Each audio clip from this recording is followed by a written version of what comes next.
Capítulo 19, verso de número 3 a seguir.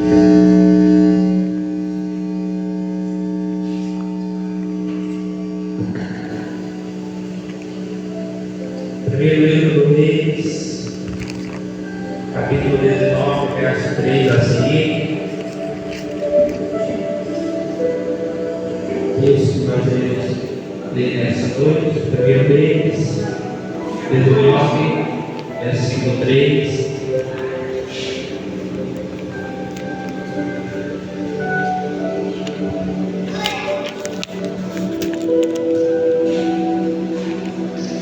Glória a Deus. Primeiro livro do Reis, capítulo 19, verso 3 a seguir.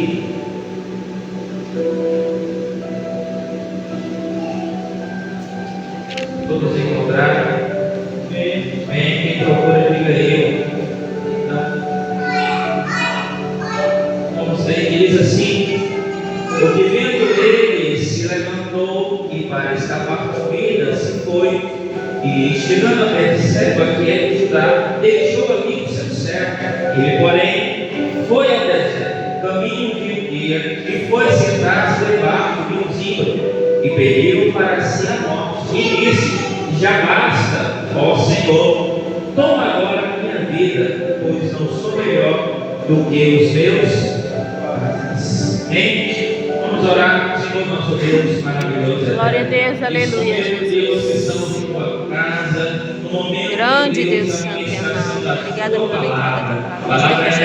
Me ajude, Senhor, a entender. Deus, que é digno de toda a nossa aceitação. Pai do Senhor, uma vez mais, pela belíssima graça e misericórdia, possa falar conosco, meu Deus, pois estamos aqui ansiando, ó Deus, por ouvir a tua voz, que é por intermédio da tua palavra. O Senhor nos direcione, meu Deus, o Senhor nos dê a iluminação e a compreensão, meu Deus, segundo a glória a Deus, para a grandeza e a glória do teu nome santo e bendito, é que nós oramos em nome de Jesus Cristo. Amém. Amém, Jesus. Poder se assentar. Graças a Deus. Queridos irmãos, ontem estávamos no propósito de trazer uma palestra e a pregação da palavra sobre o mês de setembro. Se não é de conhecimento de todos, mas é mês de prevenção ao suicídio, né? É o mês dedicado a essa causa, a essa consciência ou conscientização a respeito desse fato. Minha esposa trouxe alguns dados alarmantes para você ter noção. A cada 40 segundos, é isso? Uma pessoa tira a sua vida no mundo. A cada 40 segundos, você consegue imaginar? A cada 40 segundos, uma pessoa está tirando a sua vida. Fora os que tentam e não conseguem. Ainda tem isso, os que não conseguem. E nós podemos nos deparar com o texto sagrado nessa noite, a palavra de Deus, que homens de Deus, cheios do Espírito Santo, eles passaram por adversidades, dificuldades na sua vida, a ponto de chegar no estágio tão angustiante de pedir a morte. Porque quando se tem, pastor Daniel, na nossa consciência, no século XXI, que cristão, ele não pode ter esse sentimento. Cristão tira a sua vida. Mas nós iremos hoje falar alguns personagens da Bíblia que tiveram esse sentimento, sentiram uma angústia tão profunda a ponto de dizer: Deus, me mata, tira a minha vida que eu não aguento mais. E não é diferente o sentimento que hoje muitas pessoas sentem, que é uma profunda tristeza ou depressão, que chega a angustiar a ponto, porque a pessoa quer se livrar da dor. O sentido não é tirar a sua vida, mas é tentar se livrar da dor que ela está sentindo. E não grande que é, ela quer se livrar do custo e acha que tirando a sua vida vai se livrar da sua dor. Mas temos aqui, irmãos, um paralelo interessante. Você pode observar que no capítulo 18, Elias vai pedir a Obadias que anuncie a Acabe que ele está lá, pois Elias é aquele que profetizou dizendo que não haveria chuva durante 3 anos e 6 meses. E Acabe começa a perseguir a Elias, queria matá-lo. E com o passar desse período, ele vai de Obadias e diz: Obadias, vai lá de Acabe que eu estou aqui. E Obadias questiona: mas como? Ele mandou te procurar em todas as cidades, até em outros países, para procurar a tua morte. E agora eu tenho que mandar ele lá dizer que eu estou aqui. Vai lá e diz que eu estou aqui.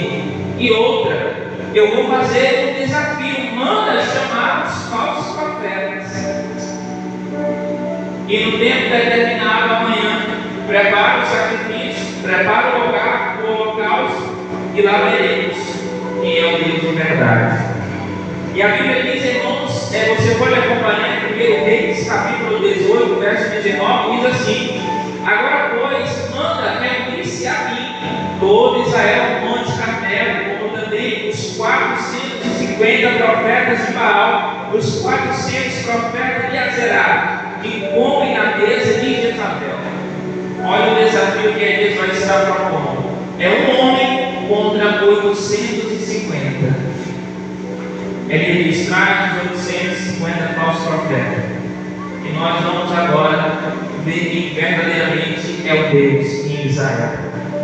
E ele, fazendo esse desafio, une-se ali os falsos profetas. A Bíblia diz que eles começaram, o verso 23 vai dizer: e deram-se, pois, 2 bezerros, para si, dividiram os pedaços, colocaram a lenha, porém não acharam fogo, pois o desafio era o Deus que responder com fogo. Esse sim é Deus verdadeiro.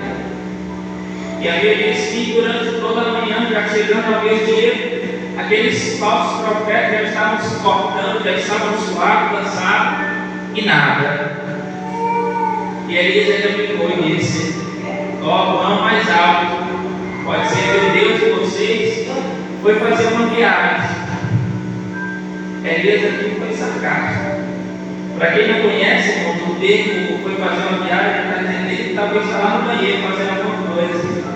Chama ele aí, vai que ele sai de lá e vai escolher você. Elias ainda ficou. Elias estava convicto que Deus ia se revelar e que o único e verdadeiro Deus é o Deus de Israel. Ele disse: tá bom, você já tentaram, não deu certo, agora é a minha vez. Ele pega, chega diante do sacrifício e manda molhar. Molha o sacrifício, molha a lenha, eles molham de novo.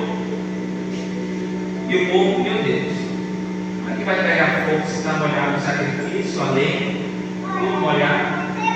Mas a Bíblia diz, no verso 36, assim: ó Senhor Deus de Abraão, Isaque e de Israel, manifeste-se hoje que tu és Deus de Israel, e que eu sou teu servo, e conforme a tua palavra fiz todas estas coisas. Responde-me, Senhor, responde-me, para que este povo conheça que tu és, Senhor Deus, e que tu fizeste voltar o seu coração. Versículo 38: então caiu fogo do Senhor e consumiu o holocausto, a lenha e as pedras e o pó, e ainda não deu a água que estava em todo o sacrifício. O que vendo todo o povo, caíram sobre os seus rostos e disseram: só o Senhor é Deus, só o Senhor é Deus. Glória a Deus. Elias está orando e o fogo consome o holocausto, o sacrifício, as pedras, a poeira e até a água. Para ninguém ter dúvida, conseguiu logo tudo. Você ainda tem dúvida? E o povo veio e disse: só Deus, só o Senhor é Deus, só o Senhor é Deus. Glória a Deus. E ele diz: pegue os falsos profetas e matem eles, lançai mão deles, profetas de Baal, nenhum deles escapa. E lançaram mão deles, e Elias os fez descer ao ribeiro, eles vão ali, os matou. Então disse Elias: Acabe, sobe, come velho, porque há um ruído em abundância de chuva. E Acabe vai, segue a palavra do profeta, porém ele anunciou a Jezabel o que tinha acontecido. E no capítulo 19, como diz, Acabe fez saber a Jezabel tudo quanto Elias havia feito, como novamente matara todos os profetas à espada. Jezabel recebe a notícia e diz: agora vai lá o profeta e diz a ele que ele também vai morrer. E o que nós vemos, irmãos, é o contraste da humanidade, do ser humano. Elias é o homem que ora, o fogo do céu desce. Elias é o homem que fala e o Senhor, pela sua palavra, cerra o céu, ou seja, não há chuva, pela palavra dele. Mas a mulher disse: ele vai morrer. O homem se angustiou a tal ponto que pediu a Deus para tirar a sua vida. E nós olhamos, irmãos, e podemos dizer que Elias não era um homem cheio de Deus. Podemos olhar e dizer: Elias não tinha o Espírito Santo de Deus, porque ele está pedindo a morte. Elias está passando um processo depressivo. Aí eu vou dizer: Elias não tinha dentro da vida dele. Ele tinha. Só que isso não anula ele ser um ser humano. A gente pode orar, milagres acontecer, mas isso não torna a gente ser Deus. A gente continua sendo carne, ser humano. A gente pode orar e o Senhor fazer chover do céu, mas você e eu continuamos sendo seres humanos e carne. E como seres humanos que contêm ou têm uma alma, nós temos sentimentos. E muitas vezes esses sentimentos são abalados por notícias, por situações. E foi isso que aconteceu com Elias. Ele foi abalado pela notícia de que Jezabel mandaria matá-lo. E nós poderíamos questionar: mas Elias orou, enfrentou 850 homens, e a palavra de uma mulher fez ele morrer. Ele não poderia ter orado, ter mandado lá, ou também consumido ela. Ele não poderia ter orado, ter matado ela.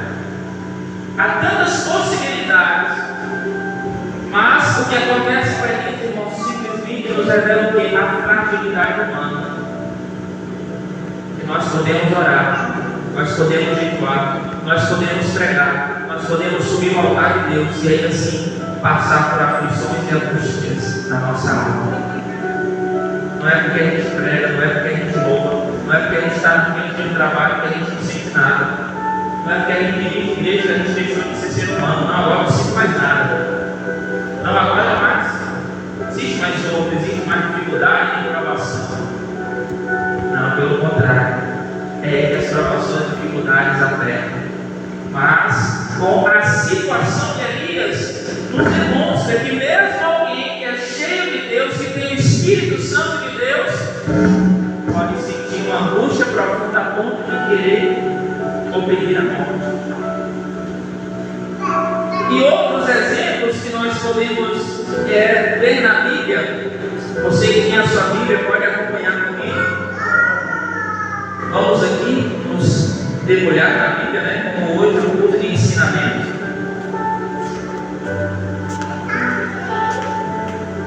Vemos aqui em Gênesis capítulo 37, verso 35, diz assim: e levantaram-se todos os seus filhos e todas as suas filhas para consolarem. Recusou, porém, ser consolado e disse: o quanto com choro ele descer ao meu filho até a sepultura, assim chorou o seu pai. Aqui se referindo a Jacó, quando soube-se da notícia que os irmãos disseram que José tinha sido morto. Eles mentiram para o pai. O que é que Jacó queria? Senhor, agora meu filho morreu, eu quero descer a sepultura dele, eu quero morrer, eu quero ir junto. Jacó, patriarca, homem de Deus, se revelou para ele. Homem que viu uma escada do céu, anjo descer. Homem que Deus falara com ele pessoalmente. Homem que Deus se revelou para ele. E que ele está dizendo: Senhor, agora eu quero morrer. Tira a minha vida também, Senhor. Meu filho morreu agora, não tem mais graça, não tem mais alegria. Tira a minha vida. Quero descer a sepultura de Jacó. Outro exemplo que nós temos na Bíblia, em Números capítulo 11. Números capítulo 11, verso 15, diz assim: Números capítulo 11, verso 15 diz assim: e se assim fazes comigo, mata-me, peço-te, se tenho achado graças aos teus olhos, e não me deixe ver o meu mal. Aqui é Moisés. Ele está pedindo para correr com ele. Moisés está dizendo: Deus, tira a minha vida. Será que estava fácil a situação para Moisés? Um homem que Deus usa ele para acalmar o vermelho. Um homem que Deus usa ele para humilhar o Egito nas 10 pragas. Um homem que Deus usou ele para orar. E do céu Deus mandar alimento, da água, da rocha brota água. E que Moisés está dizendo: Senhor, me mata. Um homem que tinha uma porção do Espírito Santo. E mesmo dividindo, como diz a Bíblia, ele dividiu, repartindo a porção que ele tinha sobre outros. O Espírito estava sobre ele. E ainda assim o Senhor fazia tantos milagres sobre ele, que ele achou pesado. Ele achou pesado o cargo que estava sobre ele, a ponto de dizer: Deus, não aguento mais, e mata. Então, irmãos, vemos que não era simplesmente algo, como podemos dizer na atualidade, é frescura, é besteira, de pessoas que não têm Deus, pessoas que não têm o Espírito Santo. Isso é algo de uma pessoa que não conhece a Deus, uma pessoa que não conhece o Evangelho. Só que aqui estamos falando de pessoas que nós pregamos sobre eles, as histórias que eles viveram. O que nós anunciamos é aquilo que eles viveram. E são grandes homens, como Moisés. Será que podemos dizer que Moisés não tinha Deus na vida dele? Será que eu posso olhar e dizer: não, Moisés não tinha Espírito Santo, que ele estava vindo para morrer? Como é que ele tinha Deus? Moisés era um descrente. Pelo contrário, ele era muito cheio de Deus, mas continuava sendo ser humano, com fraquezas, com limitações, a ponto de dizer: Deus, o fardo está pesado, é melhor o Senhor me levar logo. Eu não vou aguentar, não, eu vou suportar. Então veja, irmãos, que são pessoas que eram cheias de Deus, pessoas que operaram sinais e maravilhas que nós nunca vimos. São pessoas que vivenciaram a manifestação de Deus de uma forma extraordinária e única. E ainda assim, enfrentaram uma angústia terrível na sua vida, a ponto de dizer para Deus tirar a sua vida. Então esse sentimento de angústia que permeia, que pode vir sobre alguém, não é porque ele está sem Deus, não é porque ele não tem o Espírito Santo, não é porque ele não conhece a Deus, não é porque ele não é cristão, é porque ele é um ser humano. Ele tem uma alma, e como todo ser humano que tem uma alma, ele precisa cuidar dela. Ele precisa cuidar, porque o muito,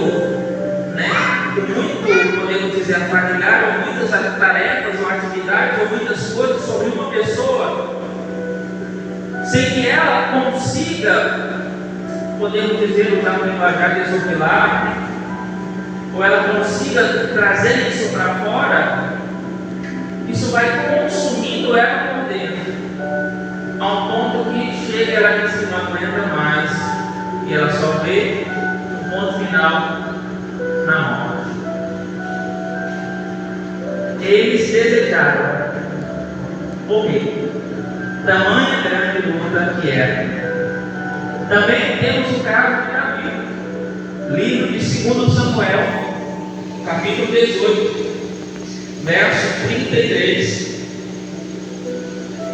diz assim: então o rei se perturbou, espiou a sala que estava por cima da porta e chorou, e andando dizia assim: meu filho Absalão, meu filho Absalão, quem me dera que eu morrera no teu lugar, Absalão, meu filho. Quando Davi soube da notícia que seu filho Absalão havia sido morto, ele preferiria ter morrido do que saber daquilo. A dor de saber a notícia de que seu filho havia sido morto trouxe uma angústia terrível para Davi, a ponto dele querer também morrer, a ponto dele querer pedir a morte.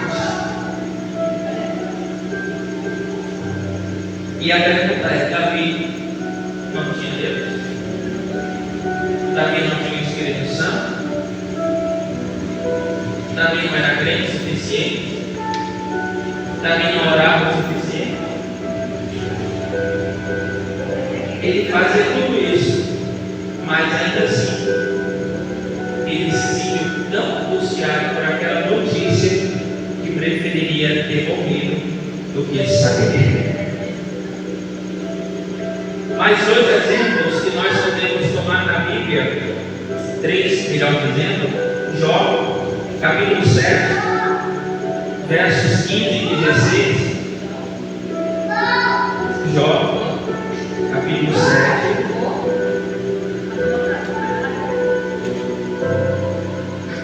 diz assim: assim a minha alma escolheria antes a estrangulação e antes a morte do que a vida. A minha vida abomino, pois não viverei para sempre. Retira-te de mim, pois vaidade são os meus dias. Você consegue entender o que o Jó está dizendo? Senhor, melhor que eu tivesse sido estrangulado quando eu nasci. Melhor que eu já tivesse nascido logo morto do que agora estar passando por tudo isso. Jó preferiria ter morrido do que estar passando aquele momento de aflição. Ele preferiria ter morrido. Jeremias também, no capítulo 20, no verso 18, ele vai dizer, ele vem também falando a Deus, que ele preferiria nem ter nascido, morrido logo. Tamanha foi a perseguição contra a vida dele. Também o profeta Jonas, no capítulo 4, verso 3, ele vai também preferir a morte do que a vida. Ele diz: eu preferia morrer do que viver, se for para ser assim. E o que é que nós podemos compreender com isso, irmãos? E o último exemplo, em Gênesis 27, 46, Rebeca, quando Esaú se levantou para ir contra seu irmão Jacó, ela preferiria morrer do que perder o seu filho.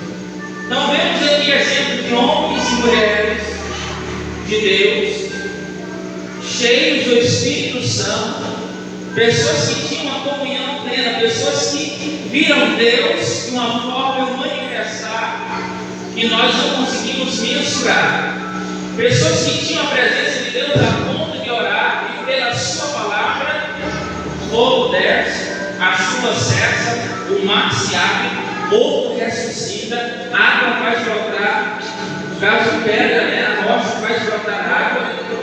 Profetas se pregaram e no dia 120 mil pessoas se converteram.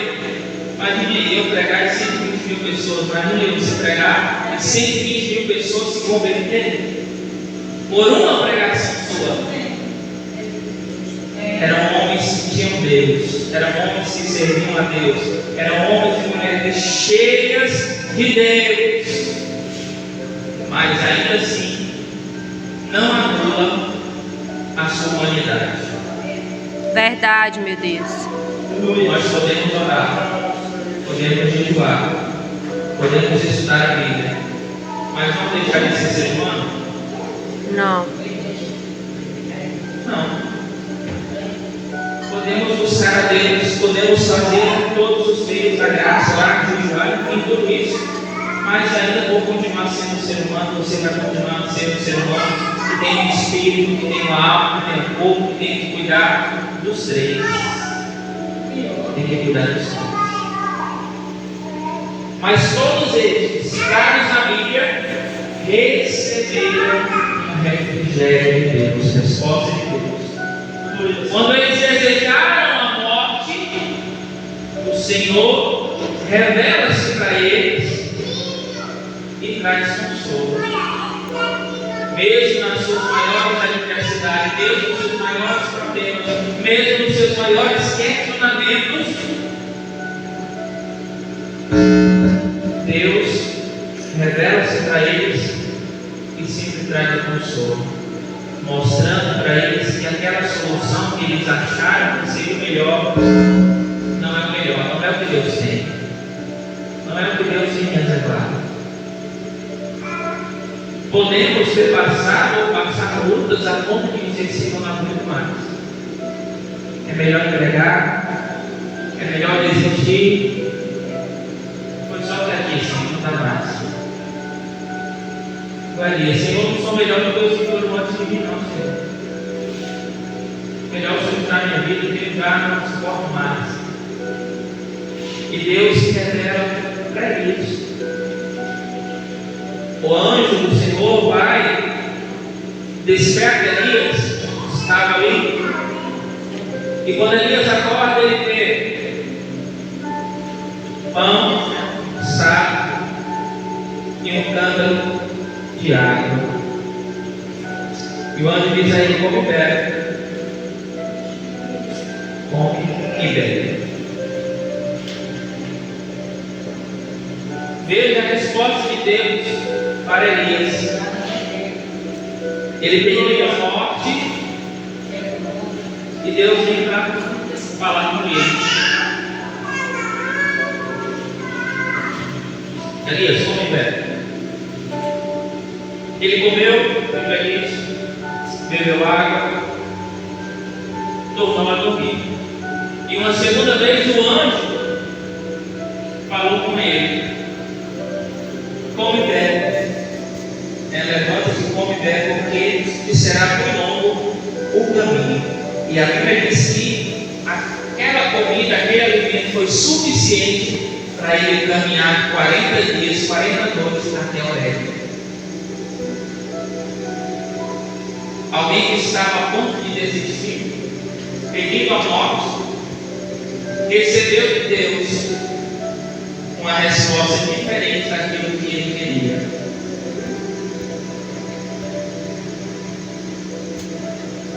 Assim também é conosco. E vemos esses exemplos na Bíblia para que a gente entenda que alguém, para pensar em morrer, não é porque ela está sem Deus. Eles pensaram: Senhor, é melhor morrer. Mas eles tinham Deus. Tinham Deus. Eles pensaram que era melhor morrer. Mas eles tinham a presença de Deus. Glória a Deus. As pessoas que buscaram a Deus tinham comunhão com Deus. Por isso, hoje em dia, não podemos dizer que não. Quem encheu do Espírito Santo não fez uma coisa dessa. Não, quem tem Deus, tem o Espírito Santo, nunca que vai ter esse pensamento, nunca. Então, estamos muito distantes, né, do que aquilo que a Bíblia fala. Para você ter noção, no ministério, quando se trata de liderança, cerca de 70% dos líderes ou pastores lutam constantemente contra depressão. 71% diz: estou esgotado. 80% diz: acredito que o ministério pastoral afetou negativamente a minha família. E 70% dos pastores diz que não tem um amigo próximo. Isso são pesquisas feitas com pastores de todas as igrejas.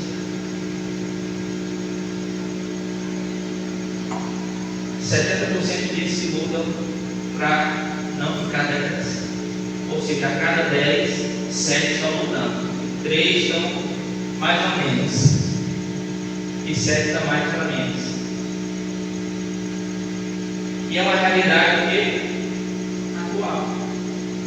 Isso aqui não é algo do futuro, isso é algo que está sendo vivenciado. Nos Estados Unidos, para você ter noção, foi feita uma pesquisa das profissões mais desgastantes e das profissões que mais exigem. A primeira é o presidente e a segunda é ser pastor. Você consegue ter noção que a segunda profissão mais difícil é ser pastor? Será que é fácil? Rapaz, só perdeu o presidente dos Estados Unidos. Nos Estados Unidos é a profissão que exige mais é ser pastor. Está na pedra, a pessoa é difícil. Passar pelo que ele passa é difícil. Por isso, olhar para o outro, irmãos, é enxergar a alma dele, enxergar que ele também é ser humano. Quando a gente chega a um ponto que a gente está cansado, mas você é fraco, está cansado. Você não cansa não? Jesus cansou e você sai. Não, mas você é fraco, ele está cansado aí, muita tarefa. Jesus sentiu cansaço, sentiu fome, as fraquezas humanas, Jesus sentiu tudo isso. Aí você vai olhar e dizer para ele vai dizer o que? Jesus? Ele era fraco?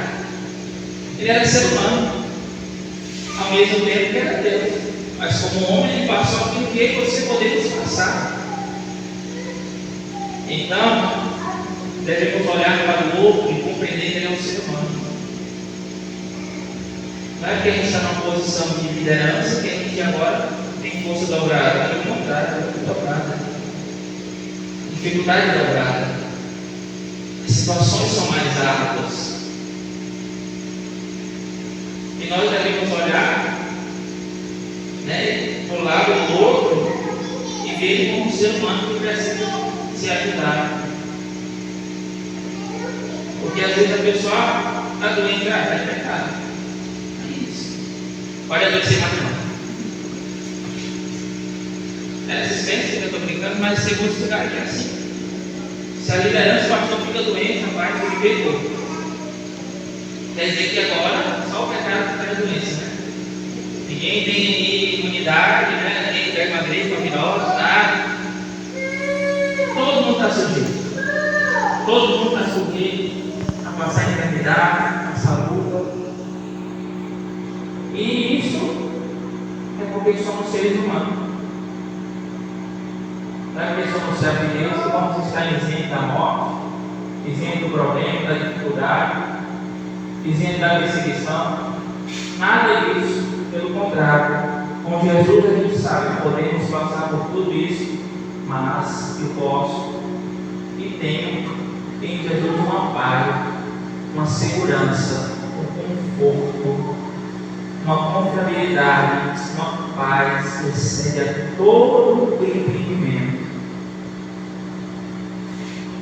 Então, essa seria a pregação de ontem, né? Falei para as pessoas, para mim, um pouco de ensinamento, para ouvir a palestra, tudo bem? Por isso, irmãos, paremos para pensar. Se uma pessoa está desejando a morte, pensando, tendo esses pensamentos, se alguém, pode ser qualquer líder, porque está orando, não, Satanás, não, ele é ser humano. Podemos criticar e julgar, devemos entender o que ele está passando para saber o tamanho da luta da dor. Essa é a grande questão. Nós precisamos entender a luta do outro para poder então compreender a situação. Todos nós temos situações adversas, todos nós passamos por problemas, entendeu? E é uma realidade que não está longe de nós, não é? Ontem mesmo se terminou o culto. Ontem foi a palestra sobre o quê? Prevenção ao suicídio. Para ver se a gente dá para prevenção. Vamos para a palestra de quem, irmãos? Foi aqui a palestra de irmãos sobre o quê? Ah, o tema é prevenção ao suicídio, né? Pois é. Aí a gente fez sim, suicídio. Aí, irmãos, o que acontece? A gente sai da porta da igreja e nós vamos pedir uma irmã que disse que estava tentando tirar a vida dela. Você acha que é uma coisa que está longe? Terminou a palestra na porta da igreja, já tinha uma irmã dizendo que tentou. Por isso, precisamos prevenir. Glória a Deus. Precisamos prevenir. Não é tratar uma besteira, não é tratar com qualquer coisa, é compreender que naquela dor da alma que a pessoa está sentindo, nós não somos juízes. Nós devemos fazer o que puder para ajudar e socorrer. Porque nesse estágio, quando a pessoa tem esses pensamentos, ela quer se isolar. O que ele fez? Verso 3, a Bíblia diz que ele estava acompanhado. O que ele fez? Rapaz, você ficou sozinho. Ele se isolou. E é um perigo. Porque essas pessoas, quando têm esses pensamentos, querem se isolar. Acham que ninguém pode ajudar, ninguém pode fazer nada. Mas ele é um grande erro. Deve-se buscar ajuda. Deve-se buscar ajuda. Está passando problema, está passando dificuldade, algo pode ser conversado, falado, procure ajuda. Não pense que isso é falta de oração, não pense que isso é falta do Espírito Santo, não pense que isso é falta de Bíblia, não. Pense que você é um ser humano e que você pode estar passando uma situação que precisa ser ajudada. Glória a Deus. E Deus muitas vezes vai usar pessoas para te ajudar, para fazer você passar por esse processo, por essa situação. Por isso, fique com essa palavra, medite nela, e que Deus, pela sua riquíssima misericórdia, continue. Amém.